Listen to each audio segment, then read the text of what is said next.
Nongmada coffee cup ani thakpana matang chadana ahal oisilakpa amadi ultraviolet rays sing ngakthokpa ngami adum oinamak cup ani dagi henna thaklabadi unsa sensitive oirakpa mahing thorakpa unsa ngangba hakatchaba amadi kuchu kumen maksilakpa asina chingba thawang kaya thokhalai haina hiram asida research tawriba singna haidi researcher singna piba report amagi majung inna nongmada mi amana coffee cup ani thakpana unsa da kanaba kaya marumpi coffee thakpana UV ray dagi ngakthokuna dark spot sunburn amadi sunspot sing phahali masida natana coffee da yawba polyphenol antioxidant anti-inflammatory amadi caffeine na mioi bagi hakchangda tongan ba kanaba kaya amapi coffee da yawba polyphenol antioxidant na environmental damage dagi ngakthoi coffee da yawba anti-inflammatory gi magun aduna mahing haying mathi hantahali coffee da yawba caffeine na su igi khongjel hengat handuna oxygen mapung phana phanghanduna kuchu kumen senghali amadi coffee powder na dead skin sing lokthokuna unsa adu thot nauna lehali hairi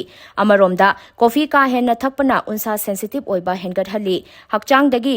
ising manghan batan natana mitki akoiba adusu chokthana uhali masida natana cortisol gi chang hengat handuna unsa da thau hena thoraktuna phuri uring hena thokhalai amadi allergy thoktuna unsa ngangba hakatchaba amasung kuchu kumen makshin ba phawba tawhali hairi unsa phana thamnaba chakhau hanglingaida amadi coffee da